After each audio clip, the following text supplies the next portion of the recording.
Hello buddies. Welcome to another video series of database.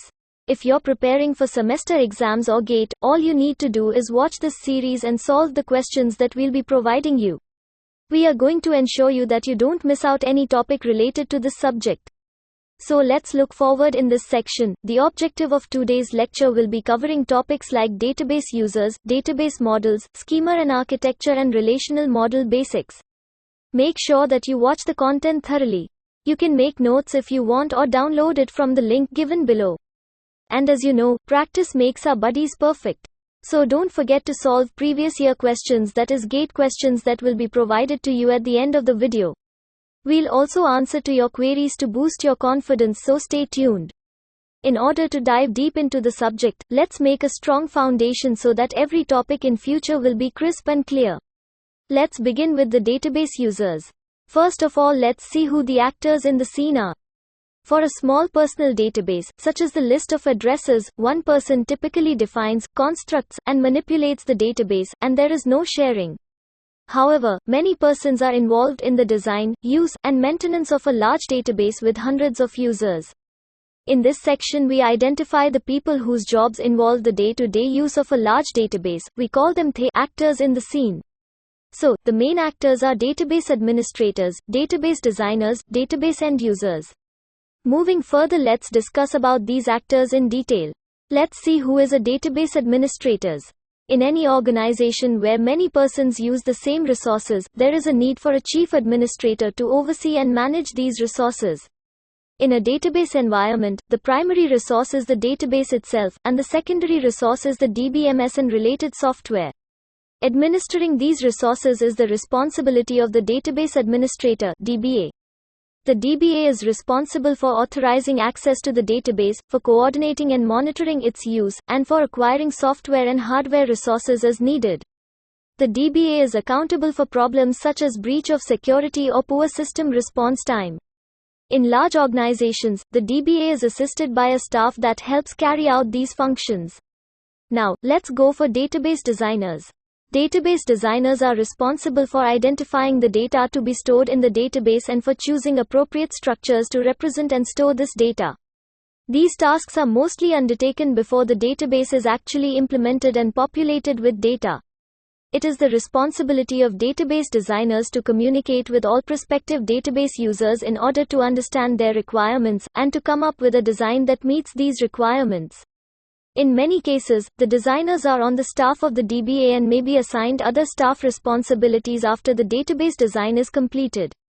Database designers typically interact with each potential group of users and develop views of the database that meet the data and processing requirements of these groups. Each view is then analyzed and integrated with the views of other user groups. The final database design must be capable of supporting the requirements of all user groups. Now, it's time for database end users. First of all, let's see who are end users. Basically, end users are the people whose jobs require access to the database for querying, updating, and generating reports. The database primarily exists for their use. There are several categories of end users, which are: first, casual end users. Casual end users occasionally access the database, but they may need different information each time. They use a sophisticated database query language to specify their requests and are typically middle or high-level managers or other occasional browser. Second, naive or parametric end users. Naive or parametric end users make up a sizable portion of database end users. Their main job function revolves around constantly querying and updating the database, using standard types of queries and updates called canned transactions that have been carefully programmed and tested. The tasks that such users perform are varied. Bank tellers check account balances and post withdrawals and deposits. Reservation clerks for airlines, hotels, and car rental companies check availability for a given request and make reservations. Third, sophisticated end users. Sophisticated end users include engineers, scientists, business analysts, and others who thoroughly familiarize themselves with the facilities of the DBMS so as to implement their applications to meet their complex requirements. Fourth, standalone users. Standalone users maintain personal databases by using ready-made program packages that provide easy-to-use menu-based or graphics-based interfaces. An example is the user of a tax package that stores a variety of personal financial data for tax purposes. This was all about the actors in the scene. Now let's see who the workers behind the scene are. In addition to those who design, use, and administer a database, others are associated with the design, development, and operation of the DBMS software and system environment. These persons are typically not interested in the database itself. We call them the workers behind the scene. So, let's have a look who the workers are. Database system designers and implementers, database tool developers and database operators and maintenance personnel. Let's start with database system designers and implementers. So, DBMS system designers and implementers are persons who design and implement the DBMS modules and interfaces as a software package. A DBMS is a very complex software system that consists of many components, or modules, including modules for implementing the catalog, processing query language, processing the interface, accessing and buffering data, controlling concurrency, and handling data recovery and security. The DBMS must interface with other system software, such as the operating system and compilers for various programming languages. Now let's see who database tool developers are. Tool developers include persons who design and implement tools, the software packages that facilitate database system design and use and that help improve performance. Tools are optional packages that are often purchased separately. They include packages for database design, performance monitoring, natural language or graphical interfaces, prototyping, simulation, and test data generation. In many cases, independent software vendors develop and market these tools. Moving further, let's have a look at the last worker, that is, database operators and maintenance personnel. Operators and maintenance personnel are the system administration personnel who are responsible for the actual running and maintenance of the hardware and software environment for the database system. So, that was all about the database users. Now let's move ahead in the video and explore our next topic, that is, database models. In database models, the first topic which we will be looking at is three-schema architecture. The goal of the three-schema architecture is to separate the user applications and the physical database. In this architecture, schemas can be defined at the following three levels. First is the stored database. Here, the internal level has an internal schema, which describes the physical storage structure of the database. The internal schema uses a physical data model and describes the complete details of data storage and access paths for the database.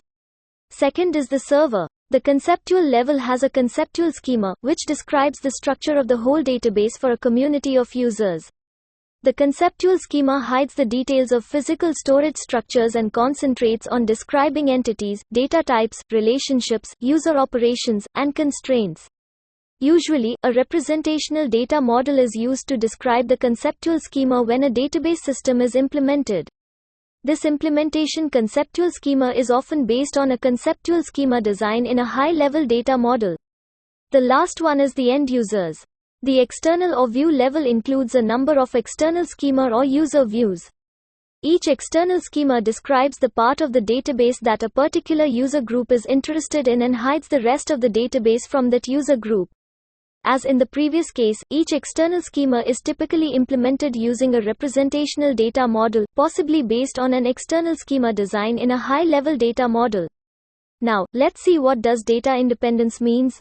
Basically, data independence is divided into two parts, that is, logical data independence and physical data independence. Let's have a look on each one by one. Logical data independence. Logical data independence is the capacity to change the conceptual schema without having to change external schemas or application programs. We may change the conceptual schema to expand the database by adding a record type or data item, to change constraints, or to reduce the database by removing a record type or data item. In the last case, external schemas that refer only to the remaining data should not be affected. Only the view definition and the mappings need be changed in a DBMS that supports logical data independence. After the conceptual schema undergoes a logical reorganization, application programs that reference the external schema constructs must work as before. Changes to constraints can be applied to the conceptual schema without affecting the external schemas or application programs. Physical data independence is the capacity to change the internal schema without having to change the conceptual schema. Hence, the external schemas need not be changed as well. Changes to the internal schema may be needed because some physical files had to be reorganized, for example, by creating additional access structures to improve the performance of retrieval or update. If the same data as before remains in the database, we should not have to change the conceptual schema. Further moving into the video, let's move to our next topic, that is, relational algebra. Before moving into depth of relational algebra, let's have a look at a very small topic which will be helpful in understanding relational algebra in an easy manner, that is, cross product or Cartesian product. Assume that we have n1 tuples in R and n2 tuples in S, then there are n1 cross n2 ways of choosing a pair of tuples, one tuple from each relation. So, there will be n1 cross n2 tuples in result relation P if P equals R cross S. So, we can say that cross product between two relations relate each and every tuple of one relation to the other relation. Now, moving into our topic, relational algebra. Relational algebra is basically divided into three parts, which are unary relational operations, binary operations, and relational operations on set theory. Unary relational operations is further classified as select and project operations. Binary operations further divided as join and division operations. Relational operations on set theory further divided as union, intersection and set difference. Let's dig deep into these topics and see what does they actually mean. What is unary relational operations? When there is only one entity set participating in a relationship, then such type of relationship is called unary relationship. Let's see the types of unary relational operations. Starting with select operation. The select operation selects tuples or rows that satisfy a given predicate or condition. We use sigma to denote selection. The predicate or condition appears as a subscript to sigma. Time for project operation. It selects only required or specified columns or attributes from a given relation table. Projection operator eliminates duplicates, that is, duplicate rows from the result relation. We use pi to denote projection. Moving further in this topic, let's learn about one more operation, that is, rename operation. It is used to rename the instance of a relation. It can also be used to rename the attributes of the given relation. Also, the changes are not reflected to the original database. We use row to denote the rename operation. This was what we all need to know in unary relational calculus. Now let's move to binary relational calculus. A binary relationship is the relationship between two different entities, that is, it is a relationship of role group of one entity with the role group of another entity. Let's see the first type of binary operation, that is, join operation. A join operation combines related tuples from different relations, if and only if a given join condition is satisfied. It is denoted by this symbol. Join operation is further divided into three types, which are natural join, outer join and equijoin. Outer is even further divided into three types, that is, left, right and full outer join. Let's see each type of join operation in detail. Starting with natural join. A natural join is a join operation that creates an implicit join clause for you based on the common columns in the two tables being joined. Common columns are columns that have the same name in both tables. Before going to outer join, let's see what equijoin is. Equijoin is also known as an inner join. It is the most common join. It is based on matched data as per the equality condition. The equijoin uses the comparison operator. Now let's move to the outer join. As we know that outer join is further divided into three categories. So, let's see them one by one. Left outer join. It output the records of natural join plus the record of left table which fails to appear in natural join. Right outer join. It output the records of natural join plus the record of right table which fails to appear in natural join.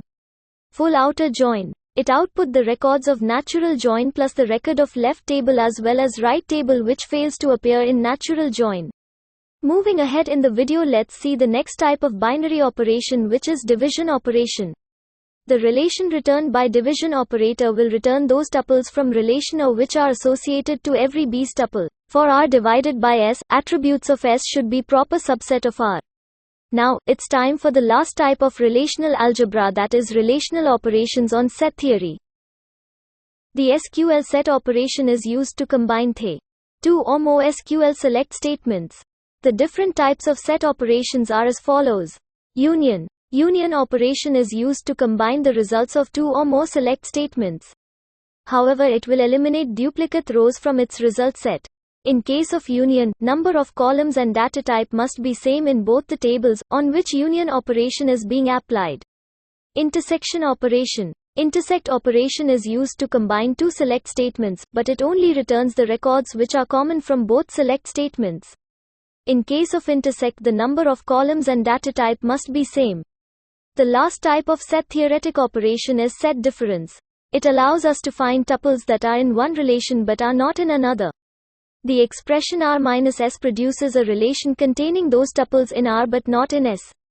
Now, we have come to our last topic of this video, that is, relational calculus. So, without further delay, let's see what is relational calculus.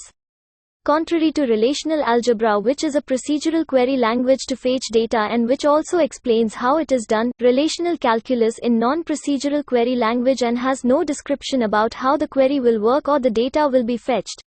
It only focuses on what to do, and not on how to do it. Relational calculus is further divided into two main types, which are tuple relational calculus and domain relational calculus. Let's have a look into these topics in brief. Starting with TRC, the tuple relational calculus is specified to select the tuples in a relation. In TRC, filtering variable uses the tuples of a relation. The result of the relation can have one or more tuples. In this expression, T is the resulting tuples and P of T is the condition used to fetch T. Here is an example for your relevance. I request you to please pause the video and see the example so that you can understand the concept in a better way. Here in this example, the given query selects the tuples from the author relation. It returns a tuple with name from author who has written an article on database. TRC can be quantified. In TRC, we can use existential and universal quantifiers. Now let's see what DRC is. The second form of relation is known as domain relational calculus. In domain relational calculus, filtering variable uses the domain of attributes. Domain relational calculus uses the same operators as tuple calculus. It uses logical connectives and, or and not. It uses existential and universal quantifiers to bind the variable. In this expression, A1, A2 are attributes and P stands for formula built by inner attributes. Let's see an example of DRC.